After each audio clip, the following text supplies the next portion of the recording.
চাইলে দেখতে পারে। আমরা সেই মত প্রকাশের যেমন স্বাধীনতাকে সম্মান করি, কারো দ্বিমত প্রকাশ করার স্বাধীনতাকেও সম্মান করি। ভাই, এই দ্বিমত প্রকাশ করার স্বাধীনতা তো এই 54 বছরে বাফলে ছিল না। আলহামদুলিল্লাহ, আমি এটাকে ইতিবাচক ভাবেই দেখি যে দ্বিমত প্রকাশ করার স্বাধীনতা এখন বাফলে আছে। শুধু মানে মানে কি বলে যে একটা সময় তো কোন একজন দলের সাধারণ কর্মীকেও তাদের কেউ কিছু বলা যেত না। আর এখন তো আমার কাছে স্ক্রিনশট পাঠায় যে ভাই আমাদের এমপি সাহেবকে এই অশ্লীল ভাষায় গালি দেওয়া হয়েছে। আমরা বললাম এরকম একটা বাউফল করার জন্যই তো আমরা 12 তারিখে ভয়কে জয় করে স্বাধীন একটা বাউফল করব। এমপিকেও তারা চাইলে তাদের স্বাধীন কথা তারা বলতে পারে। তারা যদি এমপিকে গালি দিয়ে তারা মনে করে বাউফল সম্মানিত হবে, এটা যদি বাউফলের কেউ মনে করে, আমার মনে হয় যে তাতে এমপি লাঞ্ছিত হয়, তাতে ওই ব্যক্তি মানুষের দ্বারা প্রস্তাবিত হয়।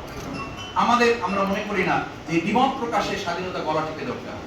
এটা তো ফ্যাসিস্ট শেখ হাসিনা করেছিল, এটা আওয়ামী লীগ করেছিল। আমরা সেই জন্য আমাদের সাধারণ জনগণের দৌড় করে পৌঁছার লক্ষ্যে অনেকে কষ্ট পান। ধরুন আমি